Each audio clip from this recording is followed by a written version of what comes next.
Welcome to the deep dive.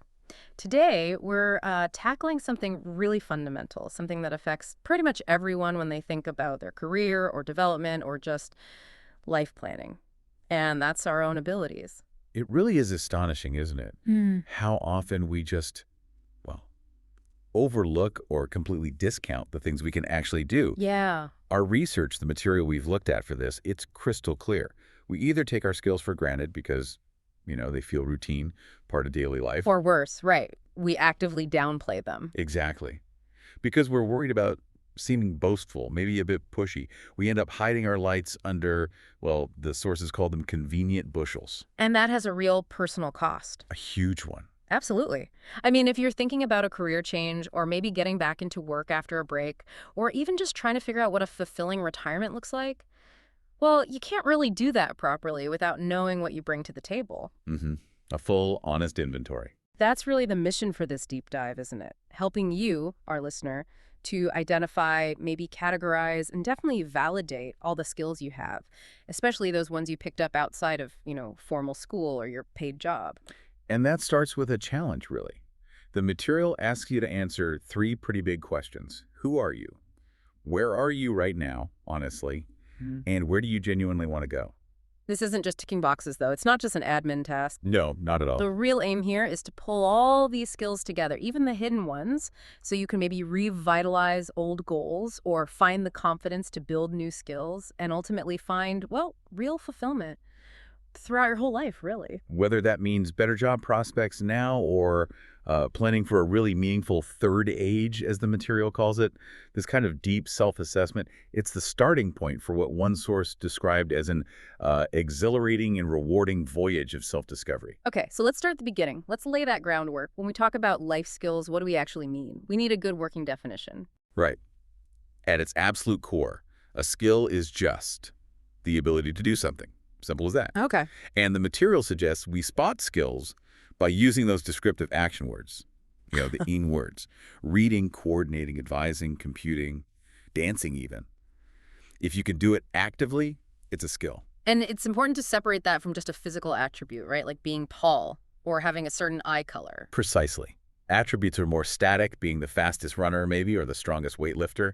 Skills are dynamic. They're about application. So having excellent hand-eye coordination, that's a skill. Having fast reflexes, that's a skill. They could be measured, learned, adapted. Got it. So static versus dynamic. And skills aren't just physical. No, definitely not. They can be physical, like that complex coordination, but they can also be social. Being a really good listener, an empathetic one, or being someone who can genuinely motivate others or lead a team, those are absolutely skills. But before we even get to the skills we consciously learn, you're saying there's a whole layer beneath that. Yes, a massive layer of skills that operate almost completely subconsciously, things we rarely, if ever, think about. Like basic survival instincts, fight or flight. Exactly, Right. self-preservation. But even just our normal morning routine, the stuff we do on autopilot, it actually requires a surprisingly complex mix of these foundational skills we never give a second thought to. Okay, walk me through that, a thought experiment. Yeah, let's try one. Just picture your typical morning. Alarm goes off, you wake up, maybe reach for the snooze button. Guilty. Haha, yeah. Then you get up, wash your face, get dressed. Every single one of those small actions relies on basic physical and sensory skills. Sight, hearing, touch, balance, maybe speech if you talk to someone. Even taste and smell are playing background roles. They're the absolute bedrock for everything else. So finding the alarm clock in the dark. That takes hand-ear coordination, right? Yeah. To locate it. And a decent sense of touch to find the button without looking. Now imagine if you were deaf. How does that routine change instantly? You'd need a visual alarm or a vibrating one. Your sense of sight becomes primary for that cue. Or if you were blind, you'd be relying incredibly heavily on your hearing to pinpoint the clock. And your sense of touch becomes even more critical to navigate that space, find the button. Right. Your other senses have to step up. And that leads to a really powerful point in the material, adaptability. It's profound.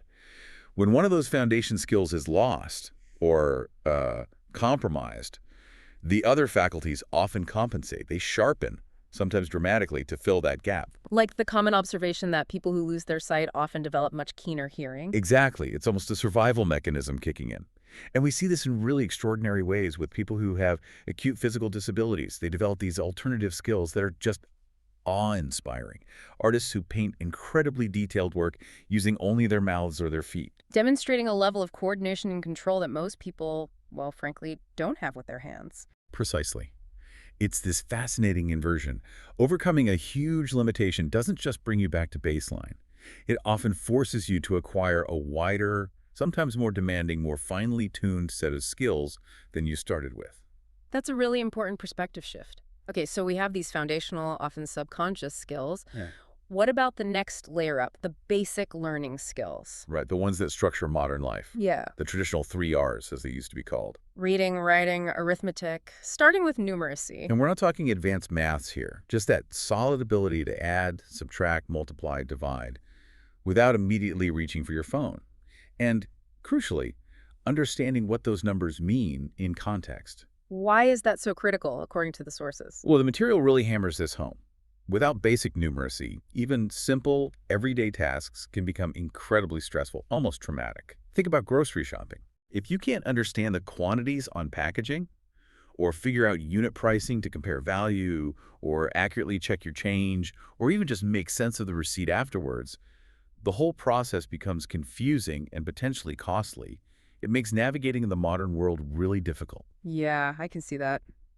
And then literacy, reading and writing. Identified as a hugely powerful social tool and just absolutely essential today. The material makes a really strong point. It's not just about reading novels, it's about basic function.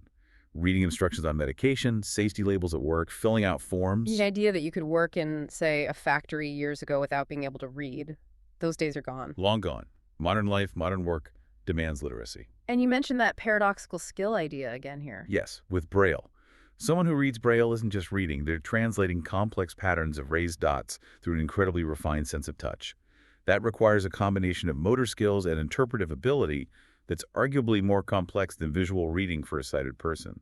Again, necessity breeding a wider skill set. Fascinating. And the third R. Verbal communication, which is just remarkable when you think about it, this blend of instinct and learned refinement. And again, look at what happens when that's not available. People who are denied speech or hearing develop incredibly sophisticated systems like sign language. Which is absolutely a skill in its own right. Oh, completely. A complex, learned language with its own grammar, structure, cultural nuances, requiring precise motor skills and deep understanding. It's not a substitute. It's a distinct and powerful skill. Okay, so we have the foundations, the subconscious, the basic learned skills. How do these start to mature into the kind of competencies people recognize in, say, education or work? That's the next logical step. We need to look at the places specifically designed to cultivate these skills, or at least where they are heavily applied, school and work. Right, and this is usually where people stop their self-assessment, isn't it? What subjects did you do? What grades did you get? End of story. Pretty much. But the material we're drawing on really insists that a proper skills audit has to go way beyond just the academic subjects. You have to look at all those peripheral activities. Peripheral, what do you mean? Things outside the formal lessons. Think back to your school days. Were you in the drama group, on a sports team, in the choir? Maybe you worked on the school newspaper. Ah, okay. Extracurriculars. Exactly. But don't just list them. Think about what skills they demanded. Organizing a big event like a fundraiser. That takes planning, logistics, maybe persuasion. Holding a position of responsibility, being a prefect, or a team captain, or the lead violinist in the orchestra. Those aren't just titles. Being a team captain involves managing people, resolving conflicts, maybe strategic thinking. Precisely. The sources call these the green or immature versions of skills you use later in the workplace. The core academic skills are obvious: literacy, numeracy, maybe IT skills, languages, but even those tell you more than just the grade. How so? Like with languages. Well, think about how you learned a language. Were you good at just jumping into conversations, happy to make mistakes and learn by doing? Right. That suggests a certain willingness to take risks, adaptability. Okay. Or did you excel by meticulously studying grammar rules and vocabulary lists? That points towards a more methodical, analytical approach, discipline. Both are valuable, but they signal different underlying strengths, different meta skills. Meta skills. What are the key ones that education helps develop? These sound important. They're critical because they're so transferable. The material highlights things like analysis and evaluation, That ability to gather information methodically, examine it critically, question assumptions, and build a logical argument, like writing a good essay or research paper. Right. Time management is huge. Yeah. Juggling homework, coursework deadlines, exam revision, maybe a part-time job or social life. That pressure cooker environment forces you to learn how to prioritize and manage your time. It's basic project management, really. Essential for any job later on. Absolutely. Then there's leadership, even informal leadership, like inspiring others by example or learning how to delegate tasks effectively in a group project. And related to that, teamworking and interpersonal skills. School is often where we really start refining how we navigate relationships outside our family. Okay, so those skills honed in education are what we carry forward into our working lives. Exactly. Which brings us to occupation. The source material actually categorizes work styles into 4 broad areas: thinking, organizing, administering, and doing. But it also notes that technology, especially since the mid-90s, has really blurred those lines. Massively. Think about it. Computers have integrated so many functions. A thinker, like a researcher, can now instantly model data and test theories on screen, effectively becoming a doer in that moment.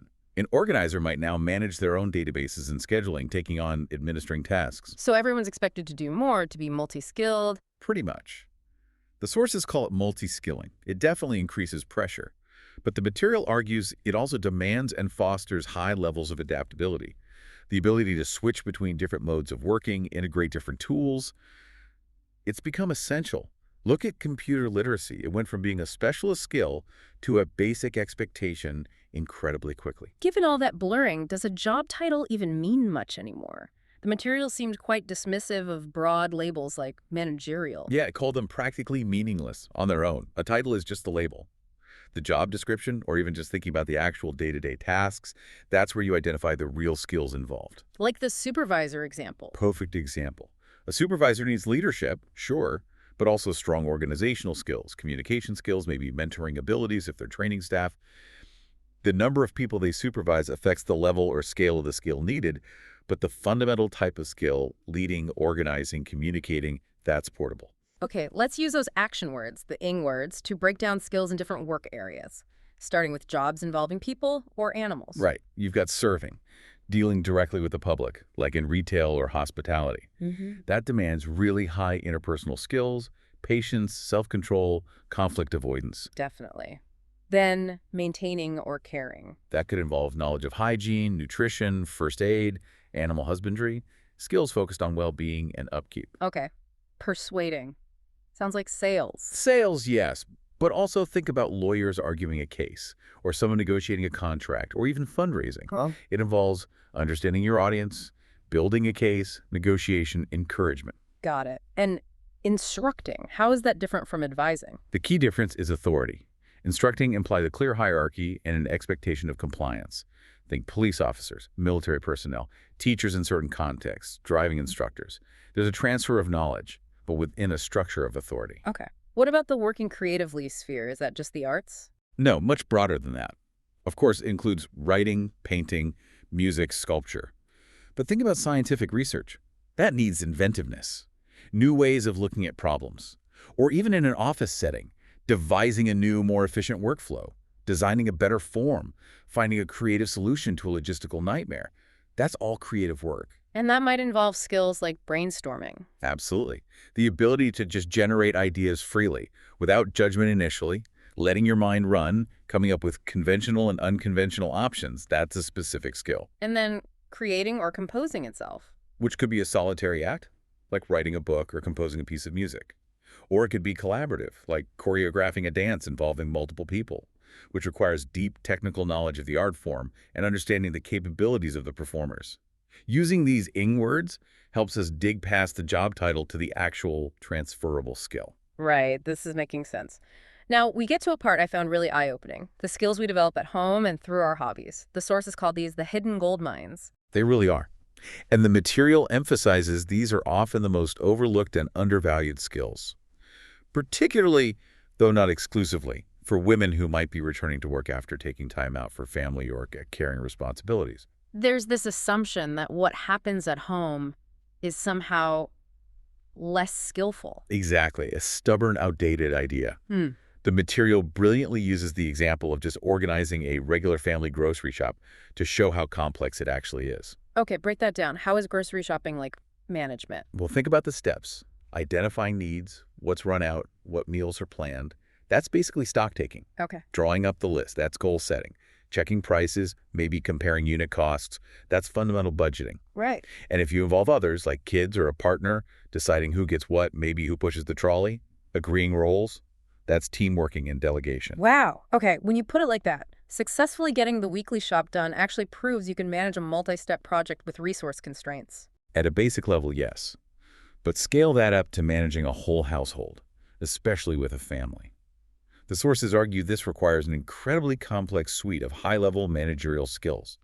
It's practically running a small, very demanding business. What kind of skills are we talking about at that level? Well, leadership, but it's often fluid. Different people might take the lead on different things, finances, social planning, DIY projects. It requires flexibility. Mm-hmm. Then there's sophisticated time management and forward planning. Juggling school runs, work schedules, appointments, birthdays, holidays, keeping diaries, anticipating clashes. Businesses rely on people who can do this logistical juggling act. Absolutely. And the finances. High-level financial control. Not just tracking spending, but active budgeting, managing cash flow with unpredictable demands, saving for big things like holidays or repairs, maybe making investment decisions for the family's future. That requires real responsibility and foresight. And the sheer admin involved. Huge. Maintaining records, filing important documents, dealing with insurance, taxes, school applications, maybe navigating healthcare systems, filling out complex official forms accurately and on time. The sources are really clear. Someone who can run a complex household efficiently possesses skills that makes them a potentially first-class, adaptable employee. We also tend to ignore the practical, hands-on skills from home maintenance, don't we? The DIY stuff. Definitely. Think about decorating a room. That's not just slapping paint on. It requires planning, calculating quantities. There's your numeracy again, preparing surfaces, following a sequence.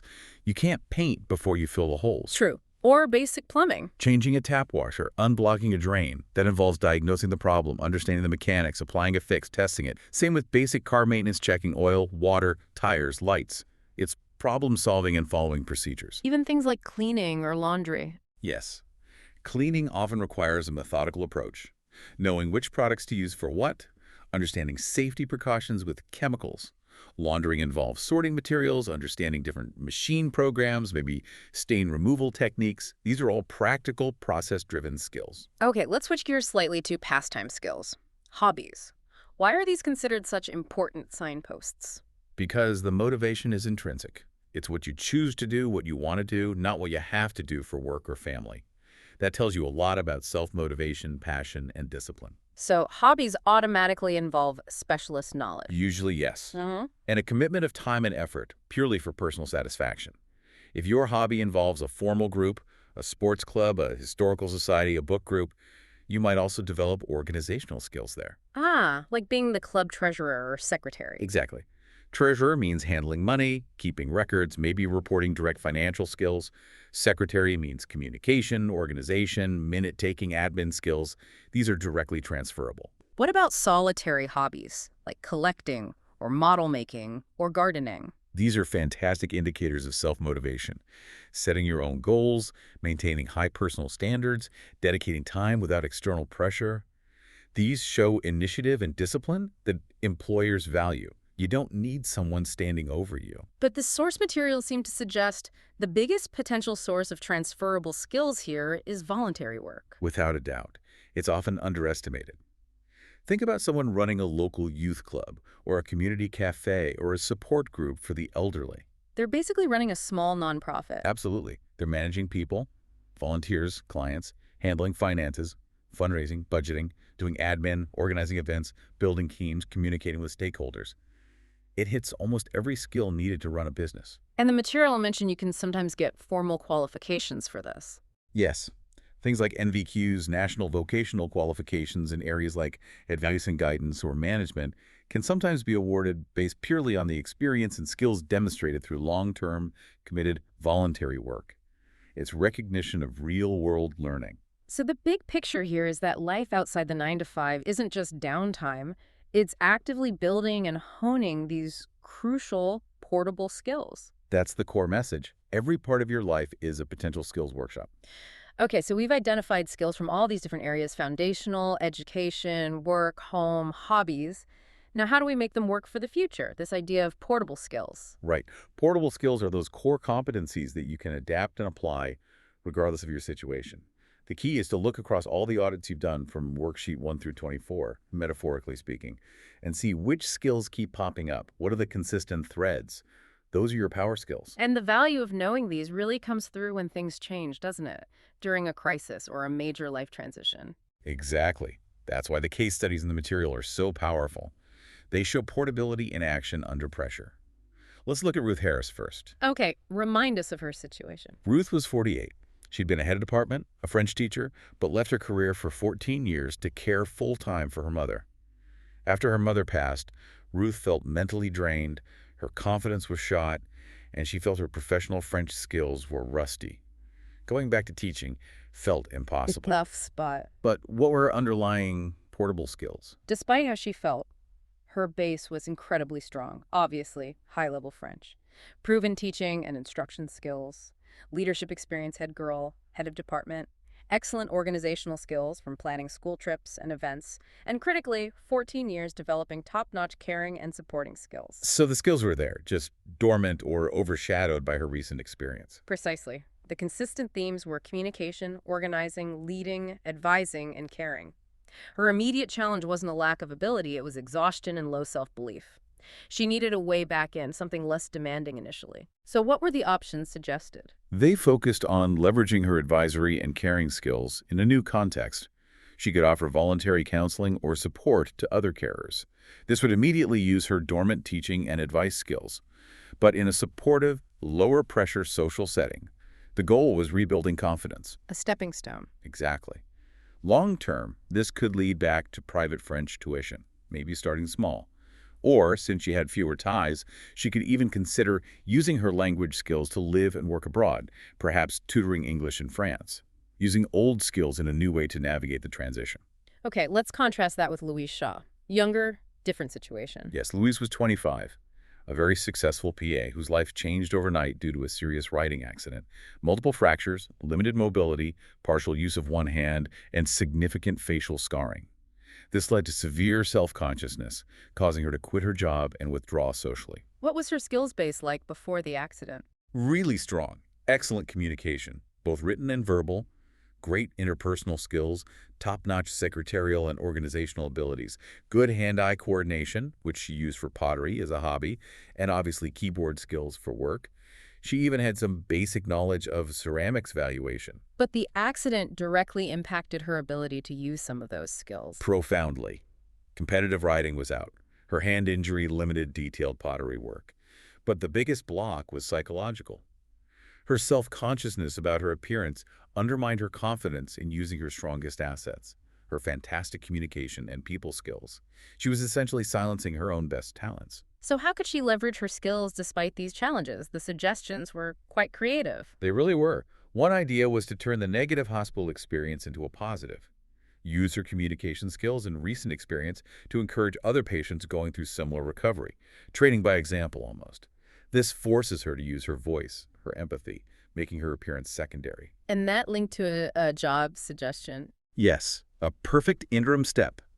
Phone-based work.